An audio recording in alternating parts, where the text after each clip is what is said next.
know, with just the inception of Uncharted, we wanted to create a playable summer blockbuster. We've always rooted it in, it's a character-driven, story-based, action-adventure shooter.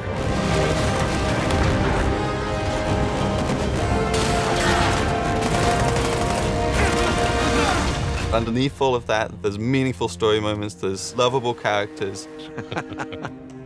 It's been a while. Too long, boyo. The heart is Nathan Drake and the cast of characters that surround him. This was somebody who was vulnerable. I remember the first time that we did a punching thing, and I said, hey, what if I hit him and it hurt? You know, I said, I've punched people, it hurts. So he was one of the first people who would hit and go, you know, and when he fell from a height, it knocked the wind out of him and he would struggle to get up. That's what Nate is at his core. He's just a normal guy trying to do the best he can, and he just keeps falling into these extraordinary circumstances and, you know, has to dig his way out of them. And everybody wants to be that guy. You want to be that adventurer that's digging up treasures that have been lost to history and time. You want to see what kind of problems he gets himself into and how they're going to get out of it. And you get to be part of that adventure, like, how am I going to get them out of that? With Uncharted 1, you know, that was our first game on the PlayStation 3. We moved away from Jak and Daxter. It was a brand new IP, and it felt like we really have something to prove here.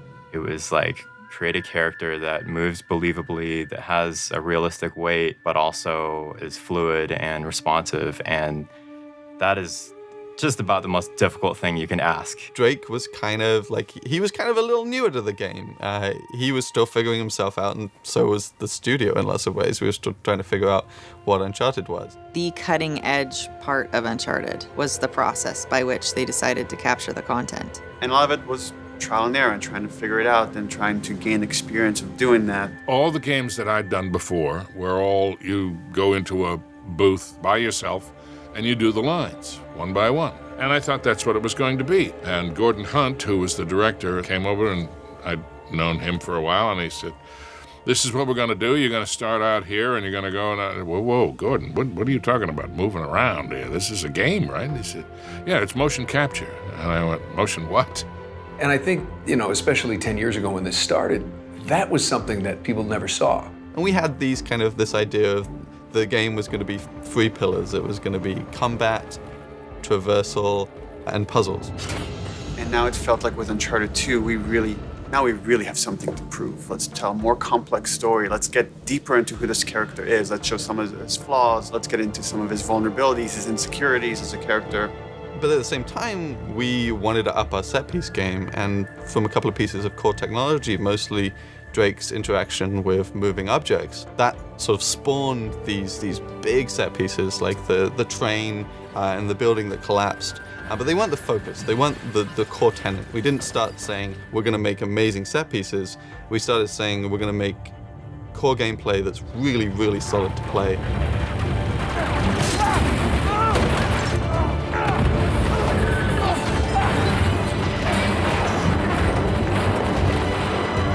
By the time we got to 3, it was like, okay, how do we take all of that and go bigger?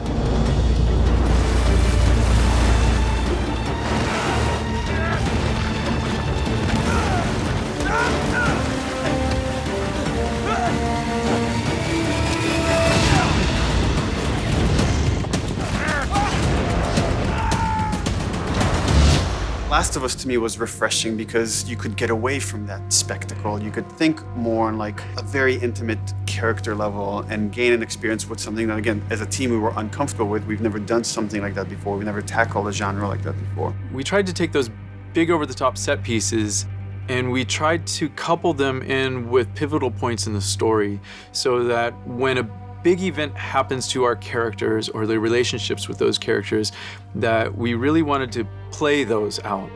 The ideal for us is that when you're playing the game and the character's going through an emotion on the screen, that we've made you feel that emotion.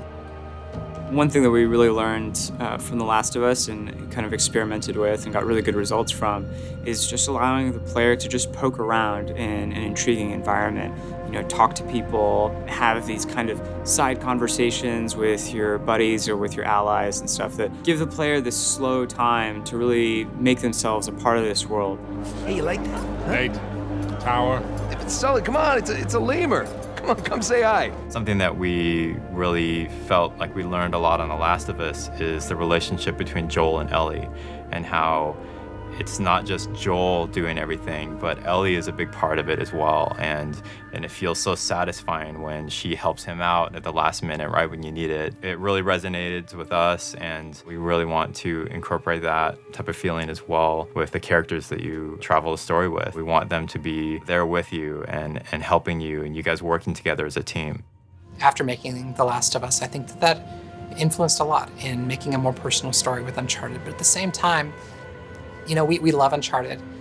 This is still the Uncharted that you've always loved. It's just there's more layers to it now. So moving back into the Uncharted world is kind of like coming home in a way and creating a very kind of brighter, larger world to play in. It's similar in some ways to, you know, Nathan Drake being drawn back to the adventure, being for us to like go big again and go like big spectacle, big explosions, while trying to like take on all the lessons we've learned throughout the games that we've worked on and try to tell a more human story within that. Uncharted 4, perhaps as a result, is going to be the best balance of bombastic and over-the-top and exciting adventure and these smaller moments, these small intimate moments that end up meaning just as much, that end up sticking with us for just as long.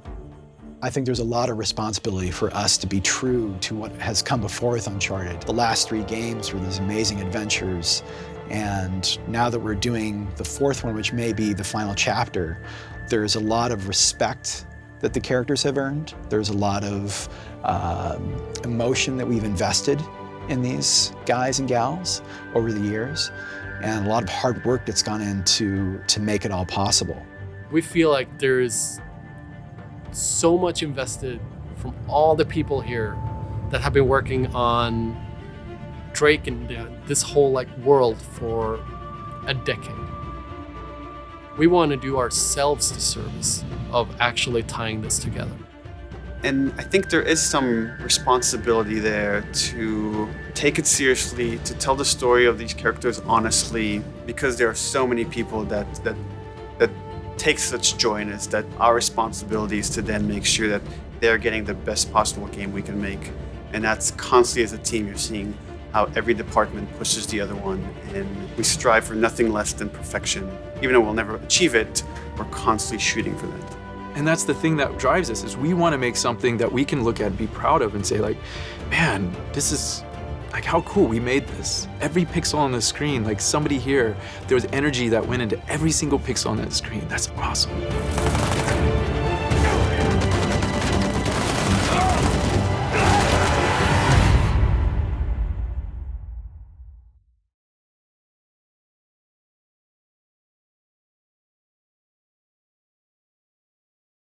Pre-order the PS4 bundle. PlayStation